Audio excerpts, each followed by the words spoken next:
Okay, let's do this one first.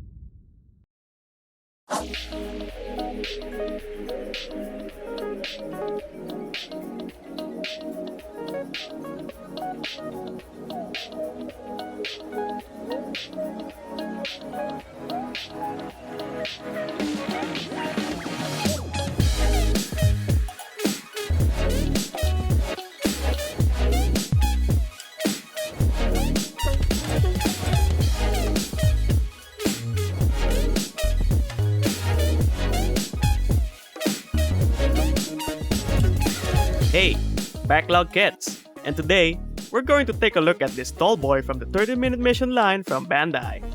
Introducing the Espossito Beta. Espossito? Giancarlo Esposito? Does Bandai even know what they're naming their kids? Do they just close their eyes, grab a foreign dictionary, and just blindly point a word and then say, hey, how about this one? Anyways, this lengthy boy is the latest examac of the Earth Alliance force of the 30-minute mission universe. And they are the first ones to have the ability to transform. But is it worth grabbing one? Let's find out!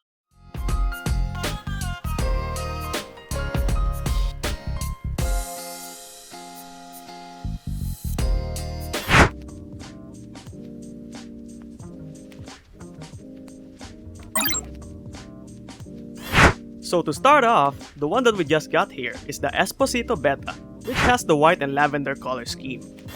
This color combination is eye-catching and it gives off a clean look, and a teal green on the head visor looks so nice in person.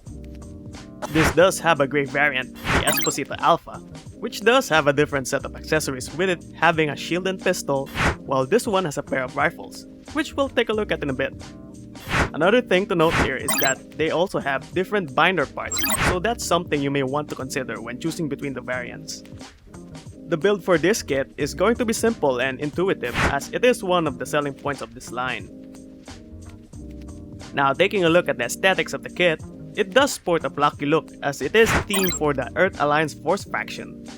Proportions looks nice as the thin waist and long legs resemble a stylized anime mecha. The feet are really weird as it is pointing backwards, which reminds me of the Woundward's design. Come to think of it, the torso and legs look like they were inspired by the Woundward, which is plus points on my book. I've gotta say though, I'm really liking how detailed this kit is. It definitely has a more mechanical feel to it than what you'd see from a Gundam, and it really reminds me of the aesthetics of frame arms kits from Kotobukiya. In hindsight, it seems like the 30-minute mission line is Bandai's cheaper alternative to Kotobukiya's frame arms. They even have the recent 30-minute sisters, which is their Musume kits. Well, with how cheaper Bandai is pricing their kits compared to Kotobukiya, you'll definitely consider grabbing these guys over the frame arms. Since one of the goals of this line is to encourage you to customize your kits and buy more stuff, there are plenty of 3mm holes all over it and some C-joints on the thighs, giving you plenty of opportunity to jam more add-ons in there.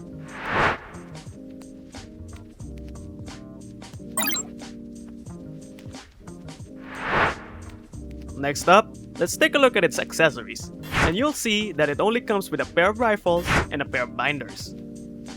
The rifles are both gonna come in gray, and honestly, they look like fish heads. You'll never unsee that, now that I mention it. Really not a fan of the design. They're officially called the Twin Wing Rifles that slot into the hands like so. They can also be mounted anywhere, with the included adapter parts that are meant to be used for the flight form. Next, let's take a look at the binders that are called the Twin Wing Shields. Honestly, how are these shields? They have a gaping hole in the middle. How is that gonna protect anything? They are supposed to be mounted on the side skirts so it will make a longer side skirt, I guess. But I recommend mounting them in the forearm to make them look like Katars or something. Or mount them in the shoulders to make him look like Piccolo. Not gonna lie, that looks really cool. So yeah, very minimal accessories. Now let's get to the main gimmick of this kit and let's get transforming.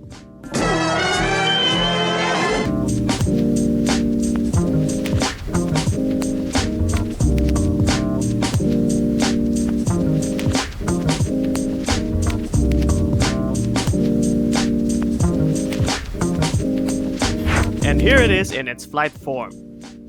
Is this a sleigh? I am honestly not a fan of this so-called flight form. It just doesn't look like it's going to be flying at all. Not to mention the head is just sticking out there. Reminds me of the H2's flight form except less convincing. Jabe would be so pissed at this. The manual does suggest getting the extended armament vehicle, air fighter, which we do have, to make it look like somewhat of a plane. So yeah, basically the flight form will only serve as a core for you to work with to make your very own custom flying vehicle. The Alpha variant will be having a more convincing flight form, with the shield resembling the head of a plane. So go for that if you're in it for this aspect of the kit.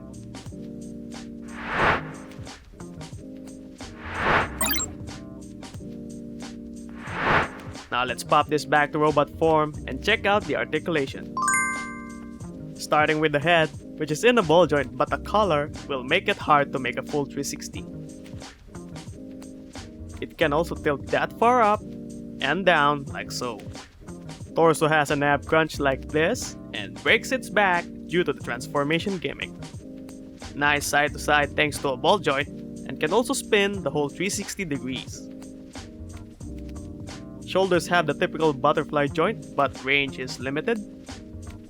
Shoulder armors are on a hinge, and arms can go all the way out there. Bicep swivel over here, and the elbow has a single joint but has a nice bend. Hands are on a ball joint. Side skirts can go up and down, and can pivot. Front and back skirts are fixed, so no movement there. Legs can do the full split, and can kick this far forward and this far backwards. There is also a hinge that you can pull down to extend the range of the front kick. Thighs on a ball joint and can swivel. Double jointed knee as you've already seen. Ankles pivot on both sides and feet are on a ball joint.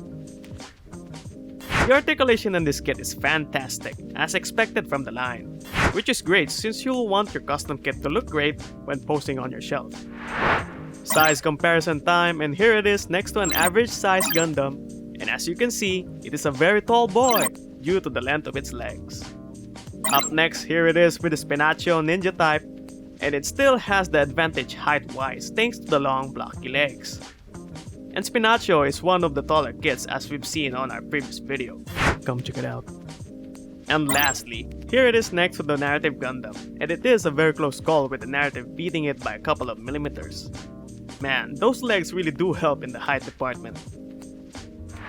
So overall, the Espossito Beta is a nice kit but not really something I'd recommend getting if you want to buy it just for the transforming gimmick. The robot mode's aesthetics are really great, and it's definitely the best aspect of the kit apart from the customizability, which is already expected from the line. The flight form really does fall flat and will definitely encourage you to get some of the add-on packs that are sold separately. With that said, I'm really looking forward to what the 30-minute mission community will be making out of this kit, and I'm hoping Bandai will make better transforming kits for the other factions on the next releases. If you haven't seen it yet, just type 30-minute mission customs. There are a lot of epic customs already out there. Man, it must be nice to have lots of free time and extra cash. So that's it for the review. Thank you so much for stopping by. If you liked the video, give us a thumbs up, and if you didn't, give it a down, and let us know why in the comment sections. Consider subscribing if you like what we do, and don't forget to ring the notification bell so you won't miss a video. Join us again next time for another Backlog Kits review.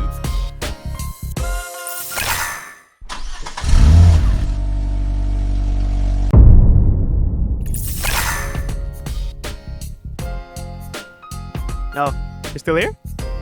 Thanks for being a champ and staying all the way to the end. If you like this video, why don't you check out another 30-minute mission review over here? Or maybe whatever YouTube decided to put over here. Either way, hope you enjoy them.